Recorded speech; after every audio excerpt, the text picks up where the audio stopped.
This is U.S. History 1 PowerPoint Lecture 1.2 on the early international relations of the colonies. And we want to start off with something. I mean, I've made reference to this in the previous PowerPoints. First, we have the Powhatan War.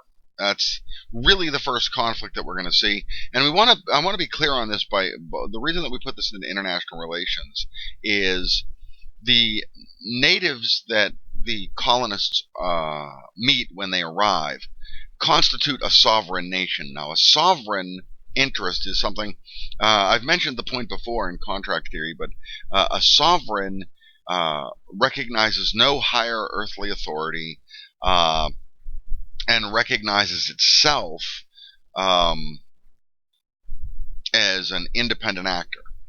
Okay, and so the Powhatans were a confederacy of natives, a confederacy of Indians in Virginia and in Maryland, and they spread all the way over into what would be modern day West Virginia. And the Powhatans were the largest of the tribes of this nation, of this confederacy, led by Chief Powhatan himself. And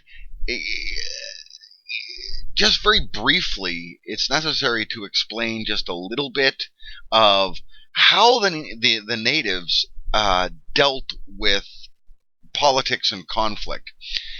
The natives didn't really fight the same way that the Europeans did. We know this, and one of the more famous things is that they involved themselves in guerrilla tactics. That's one part of it. They didn't have real formal pitched battles, but it's also that it was a succession of very small engagements. They never really saw um, uh, like a formal treaty as ending things. It was just a kind of a constant conflict.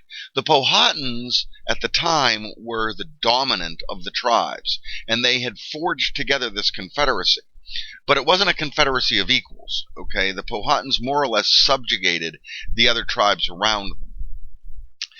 And the reason that the first Powhatan War is going to start is for reasons that we talked about in a previous discussion, a previous lecture, that the Jamestown colony, because of the nature of its charter, was underproductive. And as a result, they weren't producing enough to feed themselves, and it occurred to them that rather than having to produce themselves, they may as well just go and take it from the Indians. This always gets me to one of those things that you see. As I mentioned before, I taught economics when I started at Robert Morris, and one of the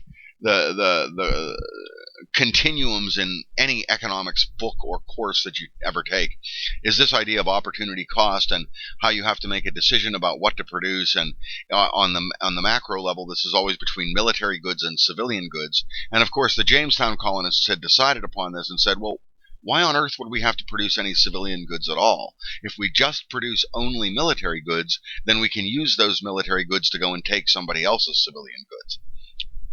Interesting enough idea. Okay. However, it didn't work very well for them. And this is because their mindset was to fight essentially a war of genocide against the Powhatans, and there were just too many Powhatans. And so what we have in the first Powhatan War is not really a war in the context of a European conflict. What we have is a guerrilla conflict. It's a succession of massacres on both sides. Okay, the colonists massacre a settlement of Powhatan Indians. The Powhatans respond by massacring a settlement of colonists, and it goes on like that for the better part of 5 years. Very inconclusive. No real conclusive fighting takes place. No pitched battles. It's just this rather futile succession of massacres, which comes to an end in 1614 with the marriage of Powhatan's daughter Pocahontas and John Smith in the very famous marriage. And that will last until the death of Pocahontas by natural causes in 1618. And in 1619, the war reinvigorates. This time, however, the Jamestown colonists are even in worse shape, and it will bankrupt the colony. This is the war will be concluded in 1620 when the British Crown intervenes and subsumes the Jamestown colony and creates Virginia. The second thing we'll talk about, and it is also in Virginia, in the Virginian colony, is Bacon's Rebellion. And this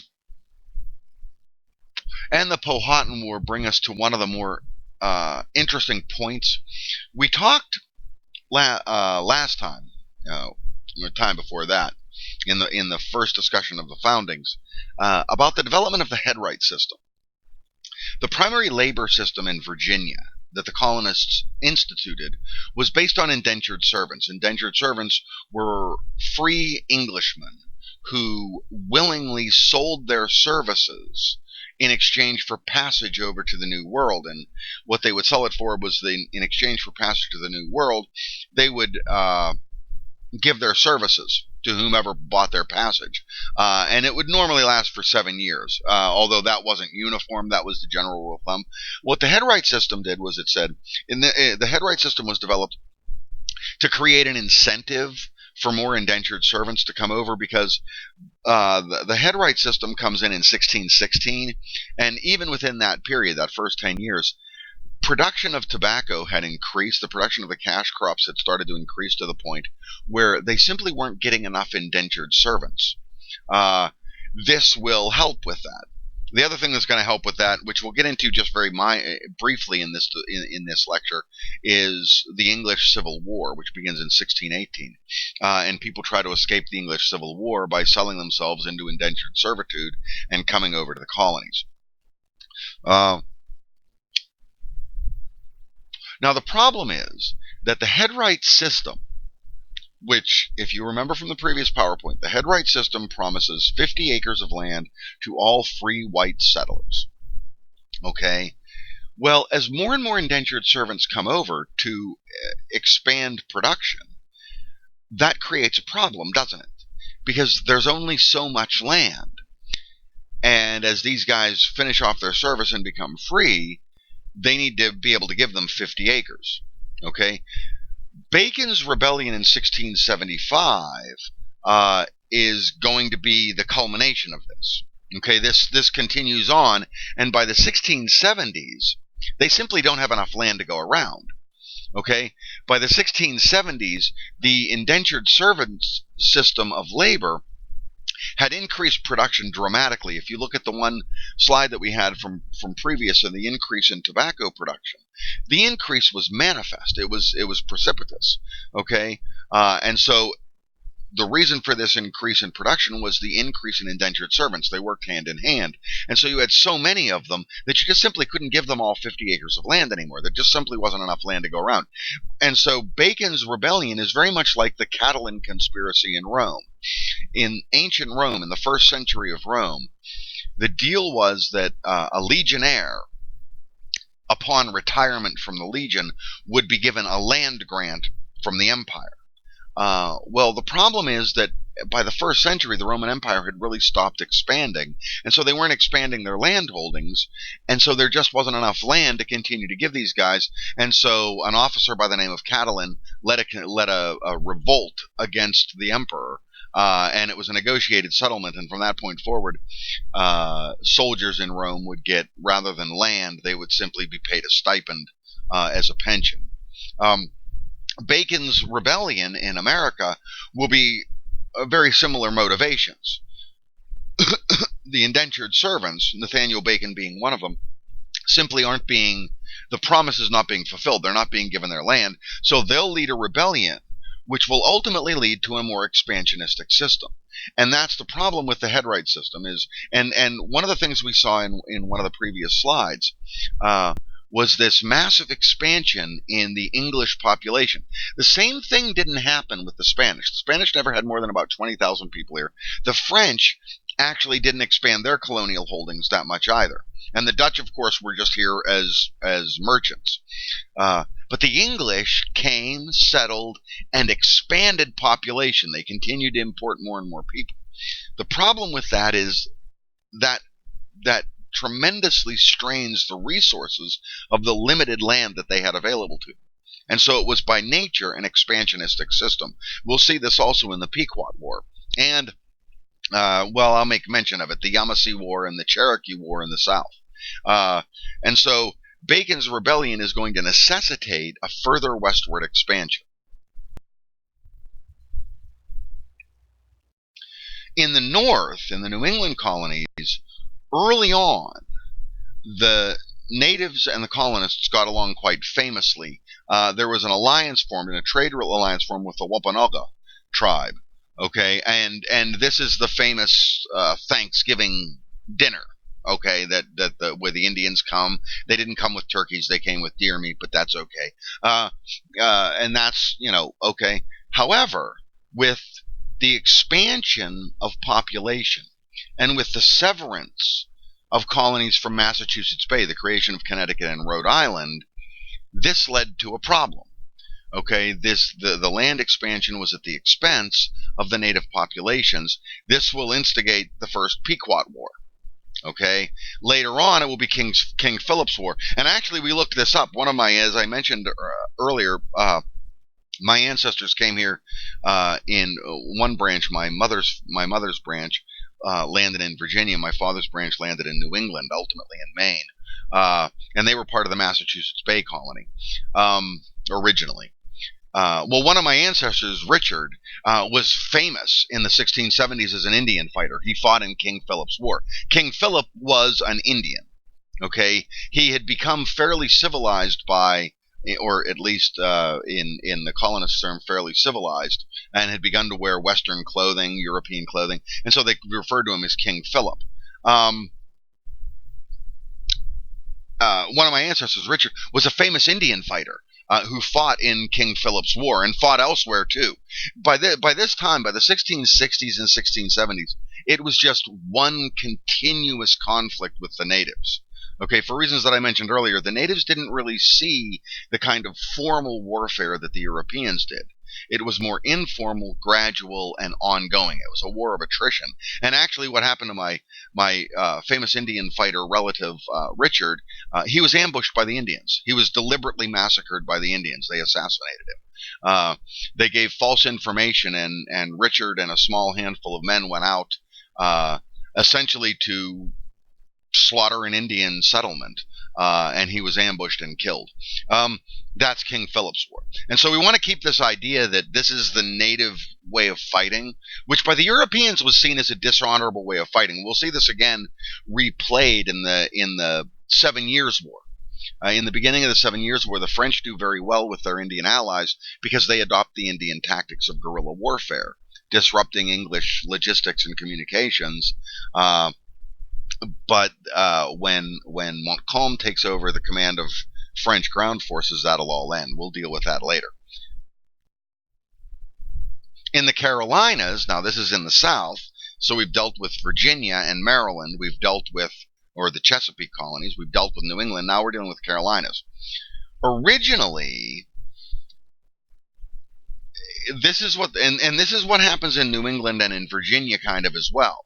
The reason that the Jamestown, like for example, okay, just to reference back, the reason the Jamestown colonists are able to hold their own in the first war against the Powhatan Indians is, I mentioned that the Powhatan tribe of Indians, it was not a confederacy of equals.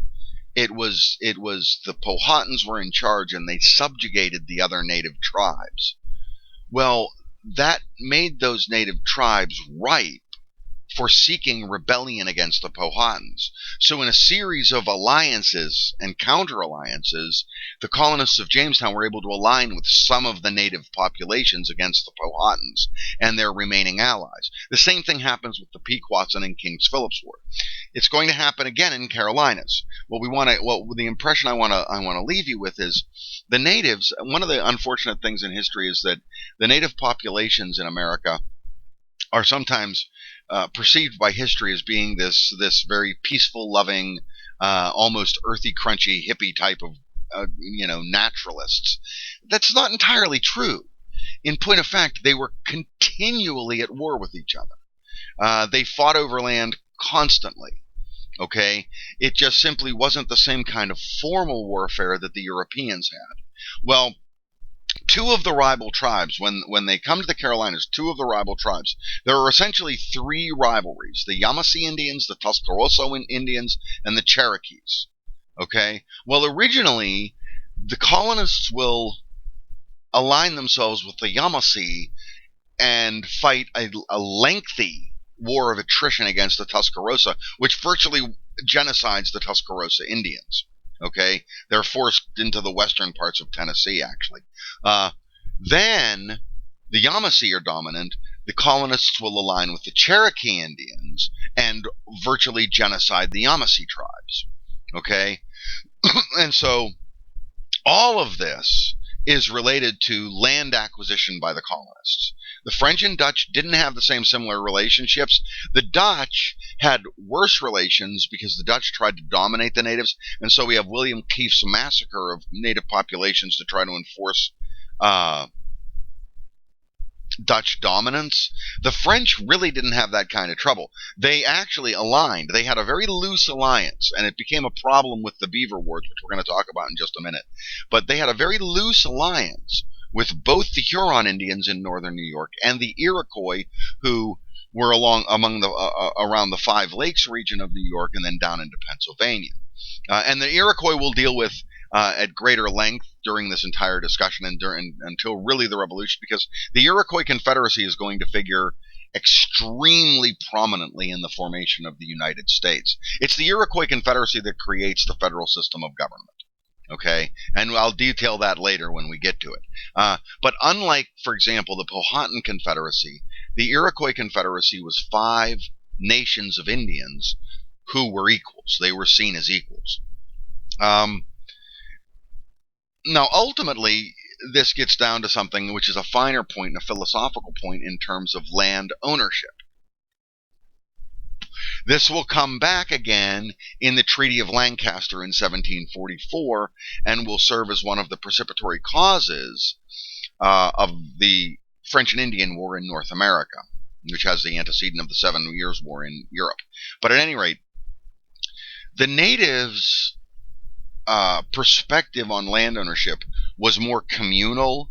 They didn't understand the concept of individual land ownership in a fee simple way. Now, what we mean by this is there is a distinction, and I'll just explain it very quickly, the distinction between fee simple and fiduciary.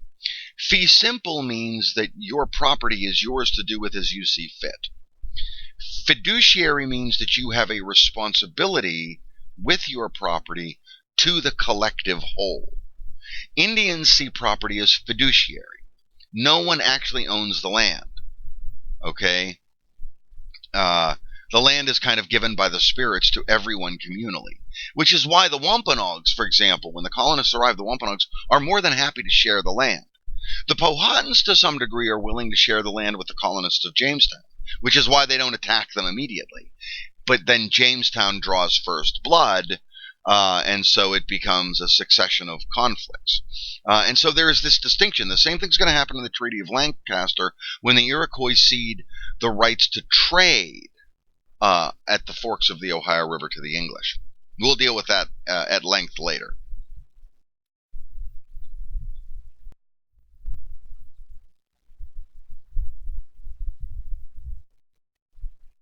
On to the Spanish relations with the natives. The Spanish actually have very few problems with the natives, partially because of their very limited motives. Unlike the English, and to a lesser degree even than the French or the Dutch, they didn't spread out. They didn't come to settle and colonize and stay permanently. They came only to extract gold. And so they had fewer problems. Their system of administration, however, was fairly heavy-handed in terms of extracting that gold. And we talked about repartimiento and rescate and encomienda and the rest of it, okay? Well, the reaction to this, finally, and this is concurrent with Bacon's Rebellion and King Philip's War in the 1670s, is the Pueblo Revolt. The Indians mass, and this is in what is now the American Southwest, New Mexico, okay? So from the Spanish territories, this is the northwestern part of their territories, from California down to the Rio Grande. They will revolt against the Spanish system of administration. And you see, and this is one of the problems from which the Spanish suffered, was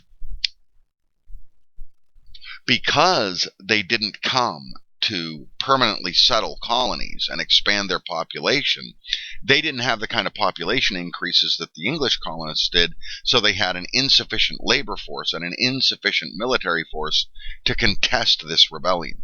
And about 20,000 Indians will mass and slaughtered the 2,500 Spaniards and drive them from New Mexico for a period of about 15 years. 13 years, 15 years, really.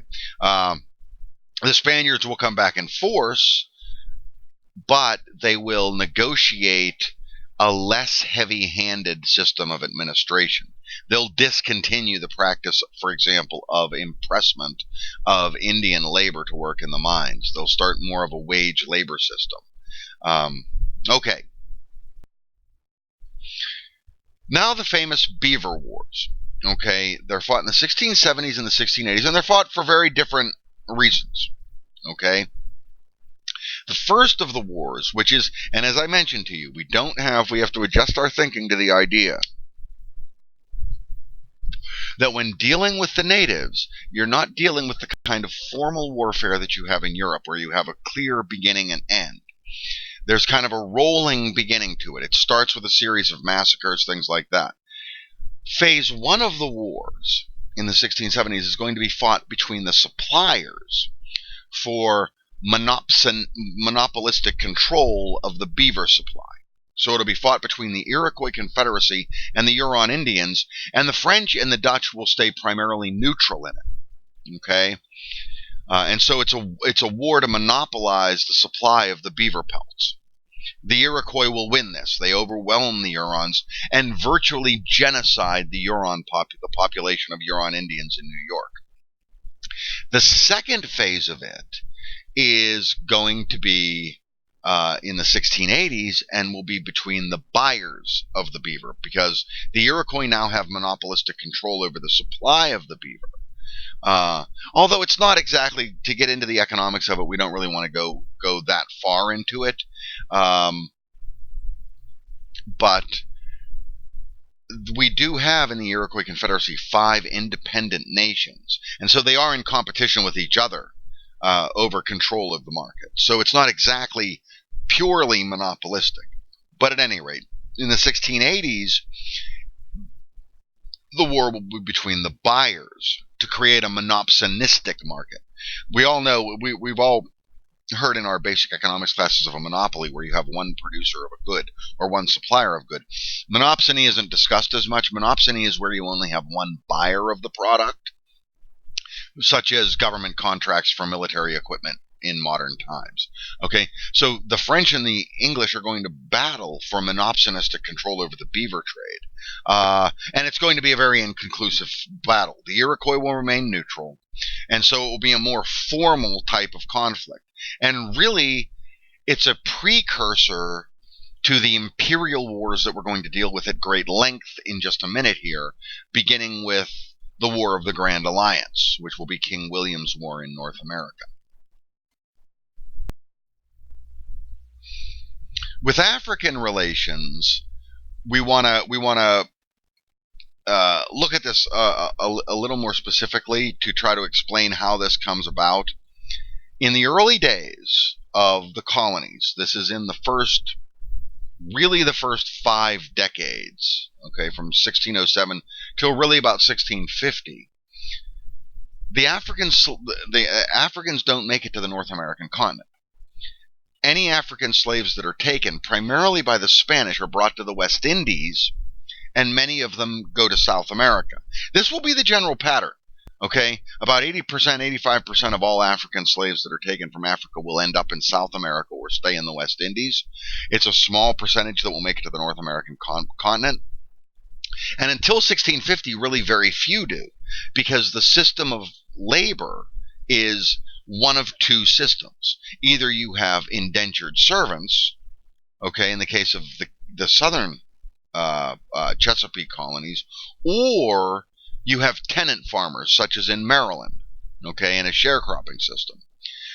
But as production takes off and as production outstrips the supply of labor, to continue to increase production, they need more labor than can be supplied by either of those two systems. By the 1650s, the English Civil War is over. One of the things I mentioned is a lot of the people that come over as tenant farmers and as indentured servants do so to escape the English Civil War. And the non-English members are doing it to try to escape the 30 Years' War, which goes from 1618 to 1648. Well, by 1650, those conflicts are over. So there's just not enough of a supply of labor from Europe to feed the ever-increasing production of cash crops, principally in the southern colonies and in the Chesapeake colonies. Okay? And so they begin an ever-increasing amount of importation of African slaves, which, for reasons that we'll get to many, many weeks from now, as a labor system in a capitalist system, slavery just simply doesn't work. But at any rate, okay. And there's a discussion in the book that you might want to pay attention to about the Middle Passage. It's actually, I was just talking about it with my geography class. The Middle Passage runs from Africa to the West Indies, and almost the entirety of it is in the tropical zone. And the problem is that in tropical zones, there's virtually no wind, and so it's a hot, miserable, slow journey from Africa over to the West Indies. It'll take anywhere from 3 weeks at a minimum to as many as 10 weeks at maximum. Okay. Now we see the population of black and white settlers, and we see that in the 1650, we see, if you look over here, you see how few black slaves there are. By 1700, of course, this has increased considerably, and you see what I was talking about. The vast majority of them are going to be in the British West Indies. Very few of them actually are in North America by that point. By the time we get to 1750, we see again the expansion of this. By now the population has grown to 295,000 in the West Indies. But again, in the mainland North America, it's still a relatively small number. We see in the lower South that by 1750, there's only 59,000. 150,000 in the Chesapeake. The middle colonies, you see the New England colonies have virtually no slaves. This is because they didn't have a cash crop. The slaves that are in New England are primarily restricted to the very, very wealthy, and they are essentially house servants. Okay, they're not in the productive process. Such is not the case in the South. They're for producers. And one of the things that we want to go over quickly now, and we'll go over it in greater detail later, is the nature of slaves in an economy. Slaves in an economy are property. Okay, we have to adjust our thinking to that. And so they represent both a labor force and capital equipment. And slaves actually, in relative terms, slaves were extremely expensive, for lack of a better term, and apologizing for the political incorrectness. They were extremely expensive pieces of equipment. Okay, to come up with a commensurate term, the average price of a slave was about the price of a Cadillac. So they were about what would be, in modern terms, be about $50,000. Okay, $40,000 to $50,000. And so it was only the wealthy that could afford them. And so when we get into the production of cash crops in the South, we're dealing with large-scale producers that have the money to purchase the slaves. Finally, before getting into the large-scale imperial wars, we'll deal with the Anglo-Dutch wars. This is what's going to drive the Dutch from the mainland of the North American continent. There are two Dutch wars fought between Britain and Holland. One in beginning in 1652, the other in 1665, and these are European-style conflicts. And primarily they're fought both in Europe and in North America, primarily in North America, and they range all the way from the mainland in New York and New Jersey down through the West Indies, and the sum, without getting into them in any great length, the sum total of it is it will drive the Dutch will cede New Amsterdam, which is northern New Jersey and New York up the Hudson Valley, to the English. And the English will create them as royal crown colonies under James II. They will actually pass directly to James II. He will take direct ownership of them.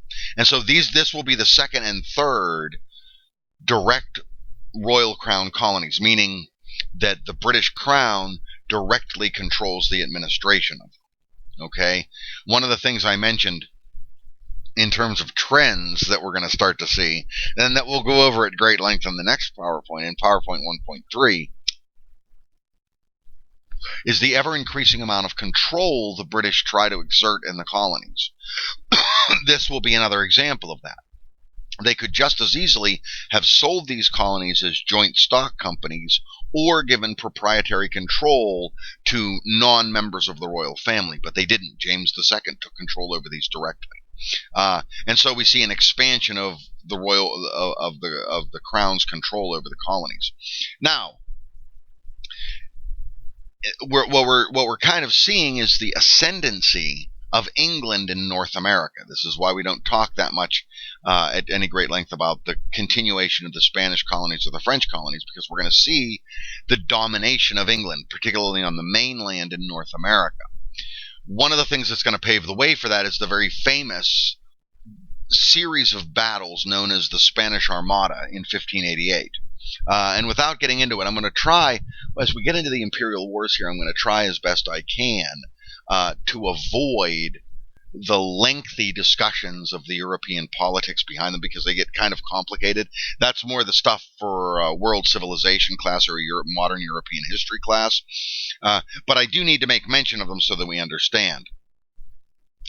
The British under Henry VIII. Henry VIII, okay, in the early part of the 16th century, was the founder of the modern British Navy. Okay, among other things, what's going to happen, and this is something that I didn't really mention before, but I'll mention it now. In the early part of the 16th century, the Europeans, the British, make a wild, actually it's the Portuguese that make it first, now that I think about it. It's the Portuguese that actually create it in the first place, but the British will expand it. They make a technological breakthrough. They create a new type of ship called a galleon, which is capable of transatlantic and transoceanic voyages. The British will expand the production of these. What Henry has in mind when he creates this, and the Spanish have in mind when they create this, is essentially a floating castle at sea. And we won't get into it in any great length about why the different parts of a ship, a sailing ship, are named what they are, like the forecastle and things like that. But at any rate, the Spanish are the first to do this. And this is why the Spanish have such a dominant fleet through the 16th century. But Henry's successors, okay, after Henry VIII, Henry's successors continue to expand the British Navy.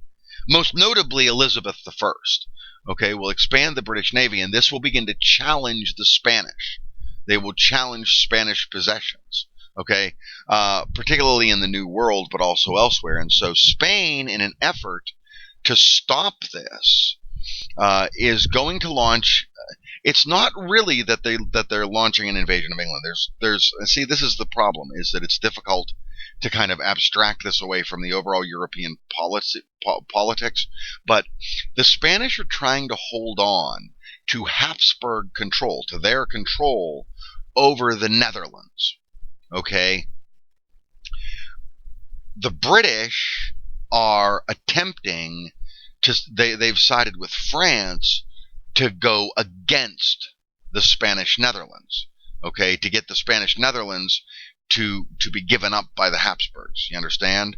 And so this puts them in conflict with England. It's not that the Spanish just decided that they would invade England. That's not what happened. Okay, it was in fact the English that were trying to countermand Spanish interests in the Netherlands that led the Spanish to attempt this, and it was an absolutely foolhardy operation. Okay, it was poorly designed from the get-go. It was ludicrous. The plan was to launch an amphibious assault, and the idea was that they would sail the fleet up through the English Channel and land not in England, but land in Holland, the Netherlands. Okay? This is before the independence of Holland. Okay, the Dutch colonies that we've talked about in the 17th century, this is all before that. Okay? They're going to be created because the Spanish will lose control of the Netherlands, and that will create Holland. Okay? That's their plan. And then to pre-position those troops in Holland and eventually then jump across and attack England. That's the basic idea behind it. Okay, this idea starts to hatch in the late 1570s. But there are a series of problems with it. One of which we talked about in a previous PowerPoint, in a previous presentation. One of the problems with this idea, the Spanish Empire, the Spanish economy, was now teetering on bankruptcy. Their attempt to remember what we talked about. We talked about the fact that they were suffering from deflation. They had an insufficient amount of gold and silver to meet the increased production that came online with capitalism in the 14th and 15th century. Well, they had been so successful with the importation of specie that now they were dealing with runaway inflation. Money itself was completely losing its value, and so the Spanish crown was finding it very difficult to meet their expenses because the money they were trying to use was essentially valueless. So when it comes to the time of the Armada, the understructure of the Spanish economy is already teetering on bankruptcy. It's already in bad shape. They then attempt this operation, which is extraordinarily expensive. The idea is that you take all of your men, equipment, and supplies, sail them through the English Channel, pre-position them in Holland, okay, use that as a base of operations, then launch across to England and hit England. That's the basic idea behind it. The problem is that while the fleet sets sail, conditions for them in Holland deteriorate rapidly. The English, in a series of victories, drive the Spanish forces, which are a handful of troops. The Spanish only have a handful of troops in Holland at the time, in the Netherlands. Drive them from the Netherlands. So there is no base of operations. They can't land the Spanish Armada in the Netherlands and pre-position everything for an invasion of England. Okay? Meanwhile, as they go up, a series of storms through the English Channel diminish the number of ships that they have. And then finally, the English, who have an inferior fleet to the Spanish have big, large galleons. They have the man-of-wars. The English fleet is much smaller and much inferior, but much faster. And so the English escape a large naval engagement. There is no large naval engagement in the Battle of the Spanish Armada. It's a series of running battles. The British come in, take a few pot shots at the Spanish fleet, and what they're really doing is they're forcing the Spanish fleet, they're drawing the Spanish fleet's fire. Because unlike England, which can go back to England and replenish its supplies, the Spanish can't do that. Why can't they do that? Because they were planning on being able to do that in Holland. They've lost Holland. They've lost the Netherlands. So they're not going to be able to do that. They can't resupply. So that after a series of weeks of doing this, okay, in 1588, the Spanish are running out of ammunition, and they have no capacity whatsoever to replenish it. That's why it's a ridiculous operation. The logistical support of this operation necessary was well beyond Spain's ability. Okay? And so, at this point, the Armada has been diminished to the point, and they now are low on ammunition. They're not going to be able to fight their way back through the Channel against the English fleet and make it back to Spain to resupply. So they have to try to sail around England, up north of Scotland. And as they do so, they run into bad weather. More and more conditions have. Finally, a handful of ships They never do actually, none of them actually make it ever back to Spain. A handful of ships will crash in a storm on the coast of Ireland. And this is what creates what we know as the Dark Irish. Okay, these are actually Spaniards that crashed at the time of the Armada. This will be the Spanish will never regain their naval superiority. This will be the end of the Spanish fleet for reasons that we've talked about. Because the economic fiber of the Spanish Empire has deteriorated to the point of near bankruptcy, they're not going to be able to rebuild this fleet, and they will never again approach that kind of dominance. Okay, this will in fact be the beginnings of the decline of Spain as a major player, so that by the end of the 18th century, they're an also-ran.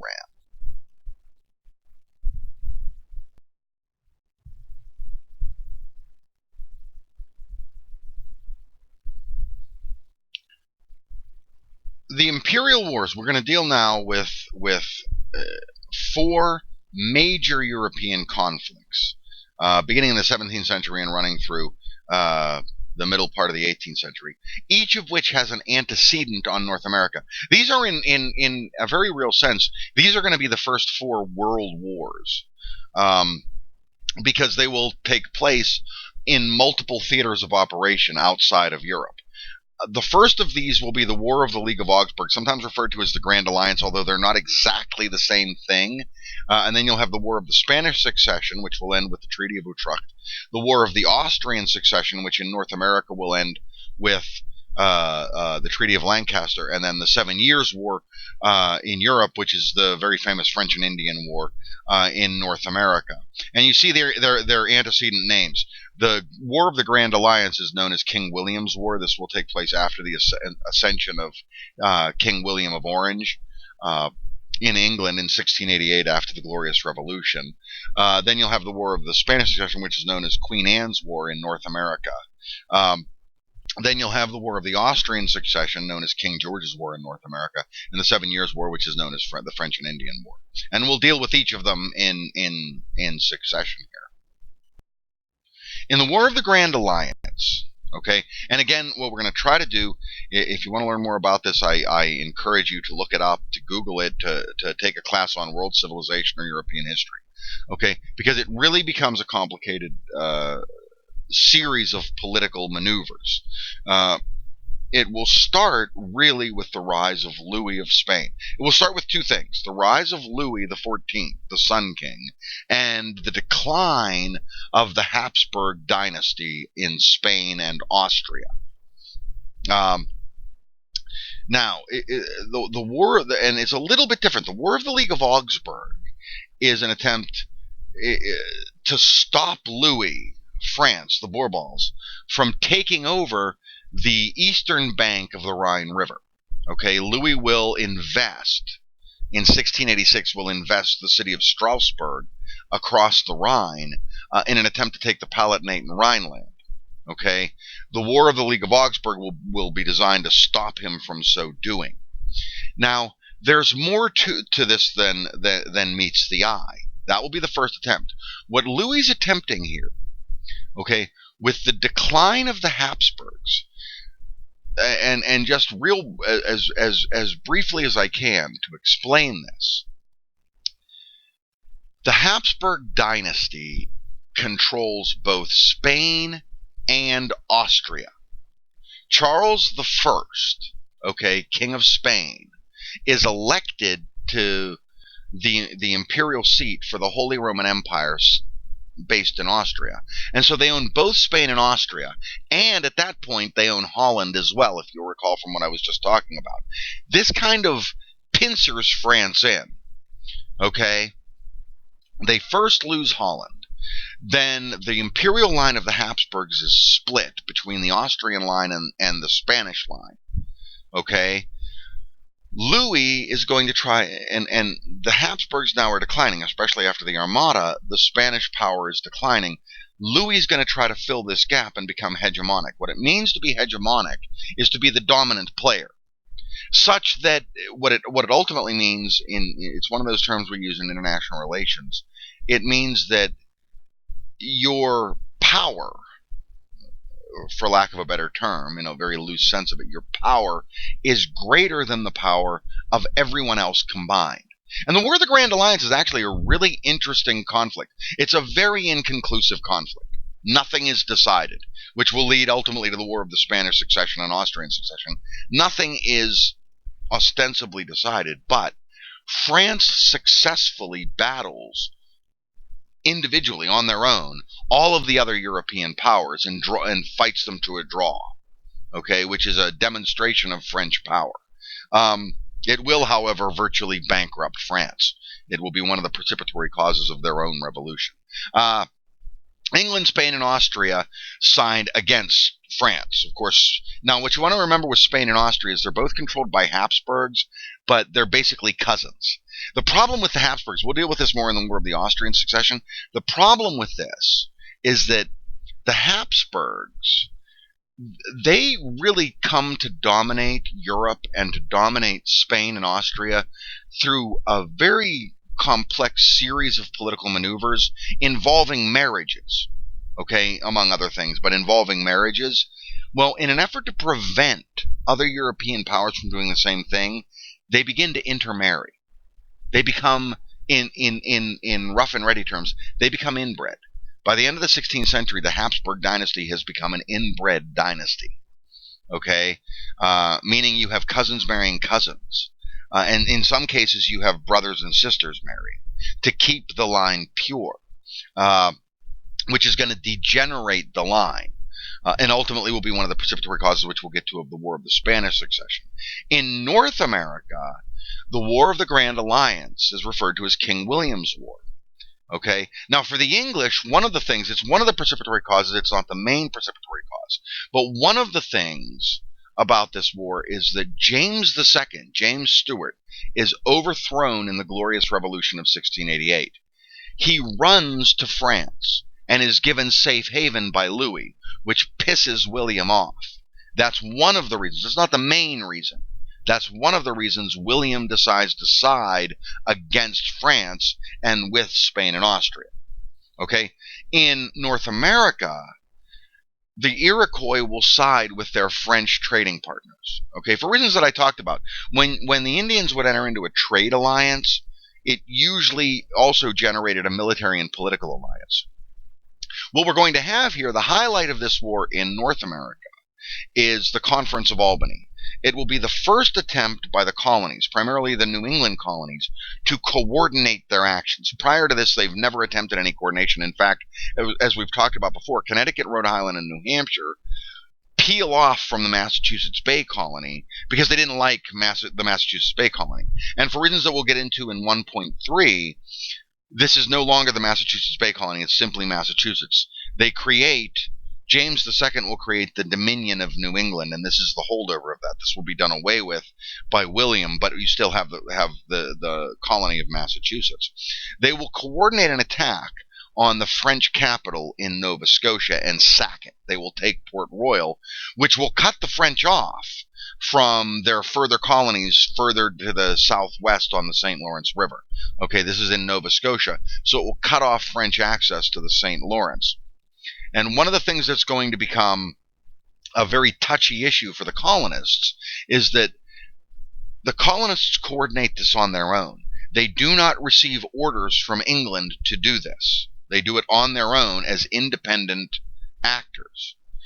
In the treaty that ends the War of the Grand Alliance, everything in North America is restored to antebellum conditions. Okay? In other words, as though the war never took place. And so the colonists are forced to cede back to France their conquest of Port Royal, which rubs them the wrong way. And we'll continue this slide. We're at the end here. We're going to continue this discussion in PowerPoint lecture 1.2b. This is 1.2a then, and we'll deal with it in 1.2b.